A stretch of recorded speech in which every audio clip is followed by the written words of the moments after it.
نے آپ کو کہا کہ ہم نے کہا ٹھیک ہے ہمیں کسی ایسے حساب سے ملائیے کہ جو ہم مطمئن ہو سکیں. تو بیسیکلی یہ مقصد ہے نہیں یہ یار دیکھیے ہمیں تو انہوں نے تو پہلے ہی قدم پر آپ کو LBW کر دیا آپ یہ تو آپ نے کیسے قائم کرنی ہے کیا آسمان سے اترے گا یا کوئی نبی آئے گا یا ہم نے کر دیا قائم. اس کرنے کے لیے میتھڈالوجی کہاں سے لیں گے؟ اس میں رسول سے. اس کے حوالے سے اس کے بعد جو نظام اس کا بنے گا اس کے اصول لیں گے رابطہ سے اور اس کے لیے جو سارا انسٹیٹیوشنز کا معاملہ ہے وہ ہمیں دینی زمانے سے لینا پڑے گا. کیا سنگل ایک جو ہم الجھے میں اور ہم جہاں کھڑے ہوئے ہیں نا اس کو میں ختم کرنا چاہ رہا ہوں اپنے اندر سے. کیا دین کے معاملے میں کسی شخص کی رسالت آپ کو ہٹا دیجیے ان کو تو اختیار تھا لیکن دین کے معاملے میں پھر بھی گزرانا ہوا ہے ٹھیک ہے. کیا دین کے معاملے میں کسی شخص کو دماغ سوزی کی اجازت دی ہے؟ دین کے معاملے میں دماغ سوزی جی دماغ سوزی سے برادری اشتہار کی یا آپ کے میں دماغ سوزیاں کہتا ہوں اشتہار کو بھی اور آپ کے فتوی بازی کو بھی اور جو چیز ہے اشتہار کے تو حضور نے حکم کیا. معاذ بن جبل کی حدیث ٹھیک ہے.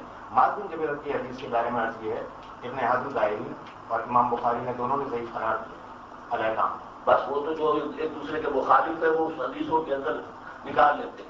تمام کے نزدیک مجمع علیہ حدیث ہے. اشتہار تو اس وقت ہوتا ہے نا جب قرآن میں یا اس وقت میں موجود نہ ہو بات دین پھر اس وقت کے جو لیکن اگر قرآن میں موجود ہے آلریڈی ایگزسٹ کرتی ہے تو پھر تھوڑی شانتی ہے. جب حضرت معاذ بن جبل کو بھیجا ہے ان سے پوچھا ہے کہ وہاں معاملات پیش ہوں گے تو کیسے طے کرو گے؟ انہوں نے کہا پہلے میں قرآن دیکھوں. پھر فرمایا آپ نے کہ اگر قرآن میں نہ پاؤ تو پھر میں آپ کی سنت کو دیکھوں. میری سنت میں کچھ نہ پاؤ ثم اجتہد پھر میں اشتہار کروں. تو آپ نے شاباش کی تھپکی دی. یہ خلافت کے معاملے میں تو آلریڈی آپ کا سسٹم موجود ہے نا جس کا خلافت کے ہم بات خلافت ہی کر رہے ہیں تو خلافت کے معاملے میں کیا قرآن اور حدیث خاموش ہے یا حضور کا ایٹیٹیوڈ خاموش ہے؟ وہ انتخاب کے طریقے پر خاموش ہے قرآن. وہ اصل میں بات بڑی تیزی سے نکل گئی آگے اور اس میں غلطی میری. ہم بات کر رہے تھے بھائی نے جو حدیث پڑھی تھی میں تو مولا خاص نہیں بولے میں نے اس سے پہلے کا جملہ عرض کیا تھا اس پہ آپ سے بولنے کے بجائے کہیں اور بات نکل گئی. تو مولا کا لفظ جو آپ دوست کہہ رہے ہیں پہلا لفظ بتایا ہے کہ وہ کن معنوں میں مولا استعمال ہو رہا ہے. پہلا جملہ یہ پہلا جملہ کیا ہے؟ کیا میں تمہاری زندگیوں پر تم سے مولا نہیں ہوں؟ سب نے کہا بے شک رسول بے شک. اس کے بعد یہ حدیث آئی یہ نہیں نیکسٹ اب یہ جملہ جو ہے نا من کن تو مولا فاضل مولا ہے اس میں کوئی گیپ نہیں سوائے صحابہ کے ڈائلاگ. دیکھیے مولا کا لفظ جو آتا ہے عربی زبان میں وہاں ناشرہ غلام کے لیے دیا ٹھیک ہے دوست کے لیے دیا مددگار کے لیے دیا. یہاں حضور نے اپنے دوست کی حیثیت سے نام لیا ہے اپنے قریبی محبوب کی حیثیت سے نام لیا ہے. اچھا اور یہ پہلا جملہ جو اپنی رسالت میں آپ کا تھا کیا میں تمہاری زندگیوں پر تم سے اولا نہیں کیا دوست آپ سے اولا اس کے عربی کا بدل مجھے سنا سکتے ہیں. جناب اچھا یہ حدیث غدیر قوم میں حجۃ الوداع کے بعد میں بیچ ہوئی ہے مدینہ اور مکہ کے درمیان. قوم ایک مقام تھا جہاں سے قافلے اپنے ملک اپنے علاقے سے ہوتے تھے. وہاں پر اگر حضرت علی کی دوستی کا ہی اعلان کرنا تھا تو اتنا بڑی چیز کرنے کی ضرورت کیا تھی کہ صحابہ کو روکا اثر ظہر کے وقت عربی اس لیے کہ حضرت علی سے بعض صحابہ کا جھگڑا ہوا اور اس پر حضور نے ناراضگی کا اظہار کیا. وہ جھگڑا جو تھا یمن کی غنیمت پر تھا.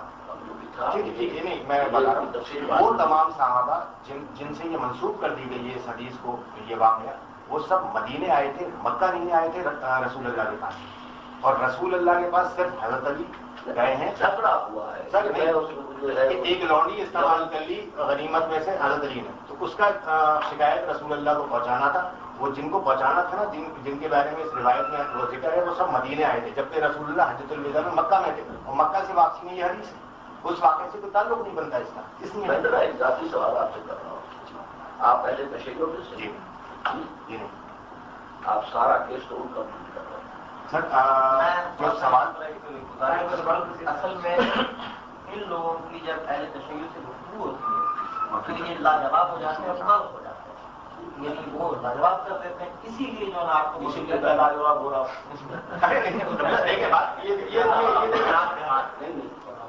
صحیح کہہ رہا ہوں آپ سے. میں نے ان چیزوں کے اندر اتنی ڈیٹیل جا کر مطالعہ نہیں کیا، نہ میں مناظر ہوں. میں نے دین پر غور کیا ہے، سیرت محمدیہ صلی اللہ علیہ وسلم پر غور کیا ہے. مجھے جو نظام وہاں نظر آیا ہے جس طور سے وہ قائم ہوا ہے، میری ساتھ دلچسپی اس کے ساتھ. بالکل. میں ایک چھوٹی کا جو واقعہ ہمارے نا، یہ مجھے سمجھاؤ سنی کتابوں میں، مجھے اور کوئی بغیر لفظ نہیں ملا ہے، سنی کتابوں میں بہت کم ملا ہے.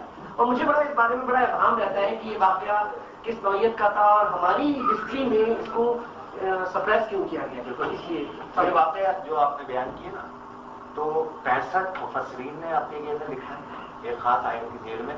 سورہ معاہدہ کی 67ویں آیت کی ذیل میں یہ آپ کے لیے لکھا ہے. اور سورہ معاہدہ کی تیسری الیوم اکملت لکم دینکم والی آیت کی ذیل میں 65 مفسرین نے اس واقعے کو لکھا. اور 67 کی آیت کون سی؟ اے رسول پہنچا دو، بلغ. وہ اس ضمن میں ان دونوں آیتوں کے ضمن میں یہ واقعہ ترتیب سے بیان ہے. اور مورخین تو بے انتہا ہے. یعنی اللہ تعالیٰ نے حکم دیا تھا حضور کو کہ حضرت علی کا اعلان کرنے. نہیں، جی جو تم پر نازل کیا گیا ہے پہنچا دو. ٹھیک ہے. اب ظاہر ہے کہ جبرائیل نہ کسی اور سے ملے، نہ وہ تو رسول اللہ سے ملے. اب مجھے نہیں معلوم کہ رسول اللہ نے اس آیت کے بعد کیا عمل اختیار کیا. جو عمل اختیار کیا میں یہ سمجھوں گا کہ آپ کے لیے میں وہی نازل ہوا. یہ تو ہمیں یقین کے ساتھ معلوم نہیں ہے کہ یہ آیت کس 65 آپ دیکھیں، فخر الدین رازی سے لے کر 65 مفسرین نے، بڑی جید مفسرین ہیں، بہت جید مفسرین ہیں. آپ تو خیر آپ کے لیے تو قرآن میں بہرحال، یعنی میں اگر لفظ استعمال کر دوں اگر وہ ہے تو آپ ہی جملہ کہ آپ تو قوال ہیں قرآن بھی، جیسے آپ نے عرض کیا. اگر برا مانتے ہو تو میں وہاں نہیں ہوں. ٹھیک ہے. تو آپ نے تو 65 مفسرین جید نے آپ کے لیے ذکر کیا اس آیت کی ذیل میں. یہ آیت غدیر قوم پہ اتری. ٹھیک ہے. اور اس کے بعد یہ عمل ہوا. اس کے بعد پھر آپ کے لیے الیوم اکملت لکم دینکم اتری. اس کے بعد 81ویں روز رسالت موت کو وصال ہوئی. اس ٹائپ کے ذکر ہے. اس کا آپ کے کافی زیادہ ذکر ہے. میں ان بھائی کا بات کرتا ہوں. اس لیکن تحقیق کرنے والے لوگوں کی یہ تحقیق کی ہے کہ بہت سی چیزیں شیعوں نے داخل کی. علامہ جلال الدین سیوطی نے بھی اپنی کتاب میں یہ واقعہ نہیں کیا. تو کیا سیوطی کو تو کہتے ہیں لوگ مائل میں تشیع. ٹھیک ہے. ٹھیک ہے. سر بات کروں کہ کسی گھر میں آپ نے تھوڑی دیر ایک واقعہ نوٹ کیا تھا واقع کرتاس.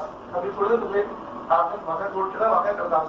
حضور نے ایک قلم اور زبان منگائی تھی کہ اپنے پیچھے ایک تحریر چھوڑ جاؤں کہ لوگ مطلب پیچھے جو ہے پڑھاؤں میں شکار نہ ہوں.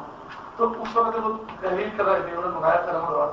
تو حضرت عمر نے، میں نے صحیح مسلم یا صحیح بخاری میں نے پڑھا یہ بات کہ حضرت عمر نے کہا کہ ہمیں آپ کی اس بات کی ضرورت نہیں ہے، ہمارے لیے کتاب اللہ اور آپ کی سنت موجود ہے اور ہمیں آپ کی ضرورت نہیں، بلکہ آپ کے ساتھ حزیانی کہہ کرے. پھر صحیح بخاری نے جب حزیانی لکھا ہے کہ حضور کو اندر حزیانی کہہ کرتے اور حضور پر بہت بھرم ہوئے اور وہاں سے سب لوگوں کو ہٹا دیا کہ سب چلے جاؤ. اور یہ آیت ہے کہ حضرت عباس سے پہلے اس روایت کے اندر جو سطح ہے وہ یہ ہے کہ حضور لکھنا پڑھنا جانتی ہے. جب انہوں نے غلط بات کہ میں پہلے چھوڑ جاؤں نہیں پھر لکھوانے کی لکھوانے کا لفظ نہیں. تو اس کے بعد صحیح بخاری کی حدیث تو صحیح ہوئی کیوں صحیح بخاری کی حدیث ہوئی ہے تو قرآن نہیں. تو ہم صحیح بخاری میں صحیح حدیث صحیح بخاری ہو قرآن وہ نہیں ہے، غلط ہو سکتا ہے. حدیثوں کے مدلس ہیں، ان کے اندر چیزیں شامل کی گئی ہیں. سر لیکن صحیح بخاری میں صحیح کا لفظ اسی لیے کہا گیا کہ ہر حدیث بالکل صحیح ہے. اہل حدیث بہت جلدی کھولتے سمجھ نہیں آ سکتا. اہل حدیث علماء کے مطابق جو صحیح بخاری ہے اس کا نام صحیح صرف اس لیے ہے کہ اس کی ہر حدیث بالکل صحیح ہے.